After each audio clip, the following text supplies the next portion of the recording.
Araw po mga kaibigan, magsasalita naman po ako patungkol ba sa pakipaglaban ba sa tunay na kaaway yung dyablo. Ang dyablo po ay gusto niya lagi na kanyang sisirain yung tao. Sa Book of James 4:7, sinasabi doon na submit yourselves therefore to God, resist the devil, and he will flee from you. Paano nga ba lalabanan itong spiritual na kaaway? Sa aking 32 years and 8 months na paglilingkod sa Panginoon, ito pong natutunan ko po. Gusto ng dyablo na magkasala ka. Yun lagi. Gusto niya na sasang-ayon ka sa kanyang kalooban. Kaya nga po mga kaibigan, mga kapatid ko sa Panginoon, kailangan po natin ang salita ng Diyos. Na marami tayong alam sa salita ng Diyos. Dahil diyan natin malalaman ang kanyang mga tactics. Marami siyang tactics. Napakarami. Minsan na mayroong tao na gagamitin niya upang kay magalit. Paano siya lalabanan? Ay, huwag kang magalit. Ito lang po, palagi mo siyang sasalungatin.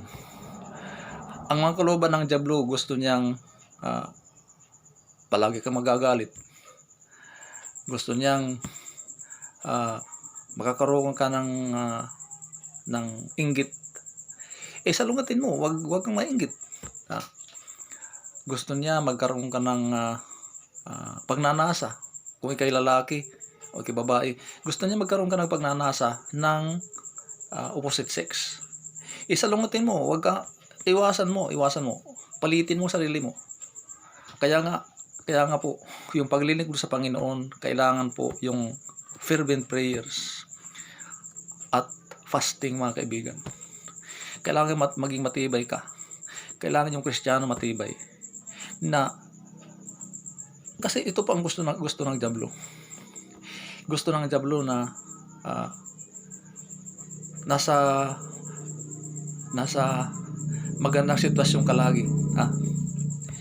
Mayroon kang masasarap na pagkain, masustansyang pagkain, mayroon ka palaging pera, at gusto niyang maging iritado ka pag kulang ka sa pera.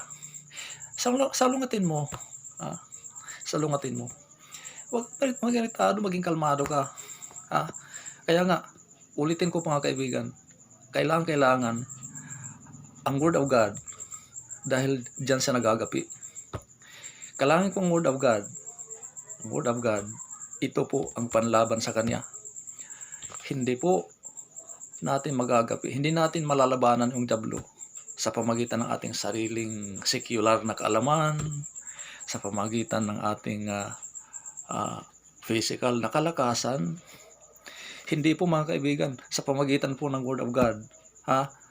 Alam natin, para sa mga nagbabasa ng Bible po, itong si Jesus Christ nga ay tinempt niya. Sinulay sa waray-waray. Kanyang tinempt. Kanyang gusto niyang magkasala.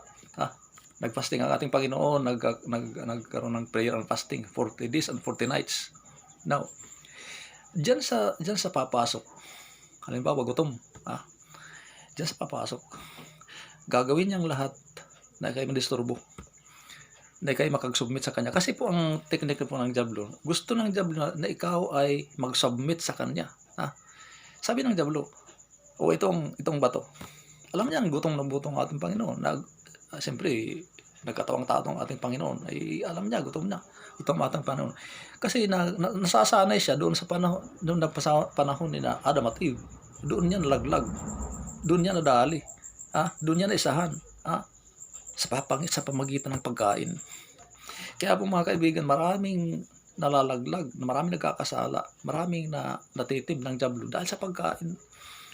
Kaya nga po, isang bagay na pagsalungat sa kalooban, sa gustuhan ng diablo, yung pagpapasting, proven ang test niya po yan. Magtanong-tanong kayo sa mga taong mahilig magbasa ng Bible, mahilig mag-memorize ng mga verses.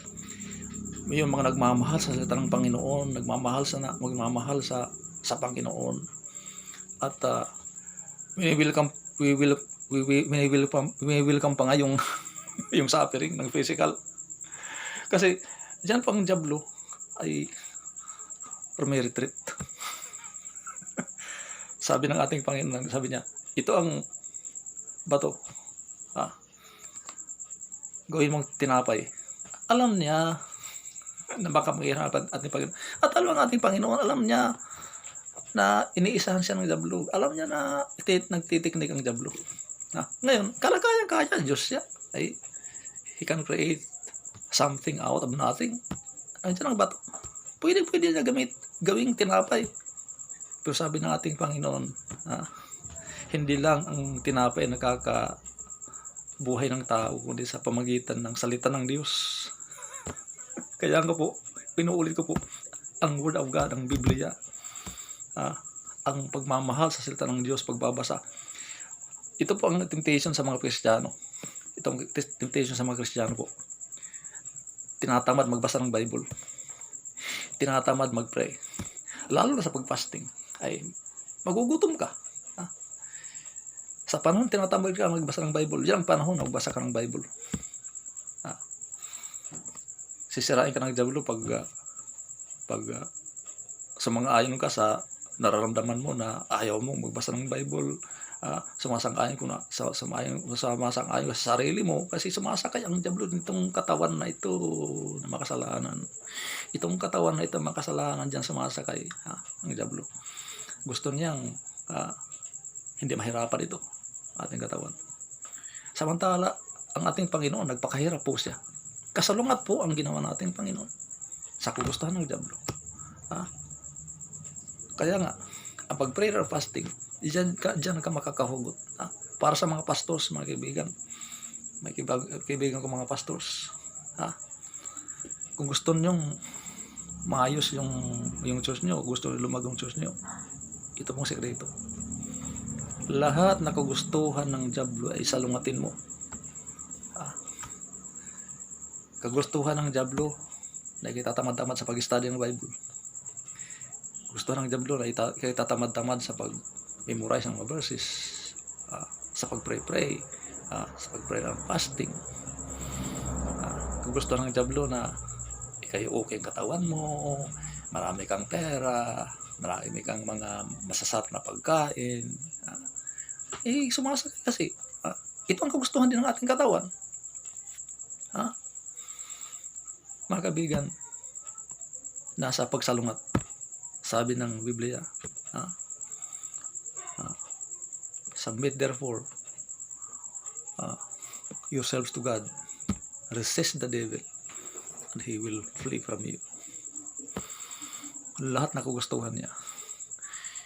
Gusto niya titingnan ka doon sa mga hindi nararapat tingnan. Gusto niya mag-isip ka, mag-ambisyon ka, magkaroon ng maraming pera. Gusto niya na pakag-focus ka. Gusto niya malihis ang focus mo. Ikaw pa ay pastor, ikaw pa ay manggagawa ng church. Gusto niya na malihis ang isip mo sa pagmimeditate ng salita ng Diyos. Salungitin mo siya. Ibulagay mo sa harapan mo ang Bible lagi. Ako po, nasa tagiliran kong Bible ko sa aking paghihiga. Yes, gumagamit ako ng cellphone pero inuuna ko yung Bible, basahin bago ko tingnan yung mga messages sa akin. Nasa pagsalungat po. Ang ginawa po ng ating Panginoon, sinalungat niya ang kagustuhan ng kaaway. Hindi po tao ang ating kaaway. Maraming nalilinlang. Hindi po tao ang ating kaaway. Ang tunay na kaaway ng tao po ang diablo. Para sa mga wala sa Panginoon, ikaw po yung pinaglalaro-laruan. Kung umaayaw ka sa Bible, pinaglalaroan po kayo. Gusto ng diablo, nasa inuman ka. Gusto ng Diablo, nasa sugalan ka. Gusto ng Diablo, nasa barkada ka. Ikaw na estudyante, gusto ng Diablo, nasa barkada ka. Gusto ng Diablo, mamahalin mo yung cellphone mo. Kahit yung mga Kristiyano, gusto talaga ng Diablo. Itong gadget ang mamahalin natin. Salungatin mo. Huwag kang sasang-ayon sa kanya. Gusto ng Diablo, paliparin ang isip mo kahit yung mga nasa church na. Yung mga sa panahon, panambahan, kaya nga mga pastor dapat talagang maging alert. Ang prayer po, hindi ko alam sa mga churches, dapat sa panahon po ng preaching, dapat meron nagpre-pray doon sa kwarto, doon sa likod, at least kung meron kang member na marami-rami, at least 7 mga kaibigan, meron magpre-pray doon dahil ang Diablo nandiyan. Gusto ng Diablo isturbuhin yung preaching, gusto ng Diablo na kunin yung power ng preaching. Kaya mga kaibigan, ito po, kailangan natin salungatin ang Diablo, ang kaaway. Siya ang tunay nating kaaway. Yes, minsan ginagamit yung tao na magalit ka, ginagamit yung tao magkaroon ng kaaway, pero hindi siya ang ating kaaway. Pinamamahal sa atin. Gusto ng Diyos na mahalin natin ating mga kapwa-tao. Kahit nga yung kaaway, gusto ng Diyos na atin silang ibigin. Gusto ng Diablo na hindi tayo mapagmahal sa kapwa. Gusto na tayo magagalintin sa kapwa. Gusto ng tao ng Diablo na tayo maging malupit. Salungatin natin, kaibigan. Salungatin natin lagi siya, ang kanya kagustuhan. Mayroong verse na sasabi na alam natin ang taktika ng Diablo. Magbigay tayo ng panahon, at least 7 hours. Sino po yung pastor dyan nagbibigay sa Panginoon ng 7 hours of prayer a day, 7 hours of prayer a day? Ito po, kahit mga makataong conversation, ang haba ng conversation natin sa kapwa-tao, pero sa ating Diyos na kinukunan natin ang buhay, nasa Kanya, nakasalalay yung buhay natin, kukulang tayo sa pakikipag-usap sa Kanya. Ang gusto ng Diablo, hindi ka magpre-pray. Gusto ng Diablo, hindi ka magbasa ng Biblia. Gusto ng Diablo, tatamad-tamad sa gawain ng Panginoon. Gusto ng Diablo na doon ka sa mga chika-chika, doon sa mga chismisan. Napakaraming kagustuhan ng Diablo na hindi mo na alam na isahan ka pala.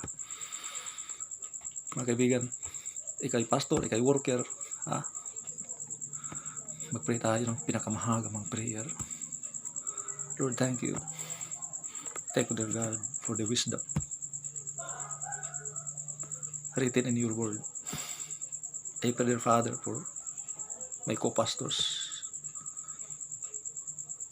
to be more prayerful. At salungatin namin po, bigyan po kami ng kakayahan salungatin lagi ang kagustuhan ng kaaway. Magag-focus po kami sa panalangin, sa pag-study ng iyong salita, at sa pagsunod sa iyong kagustuhan, hindi sa kagustuhan ng kaaway. Itong aking dalangin, O Diyos, sa pangalan ni Jesus. Amen. Ito lang po. Maraming salamat po. God bless you all.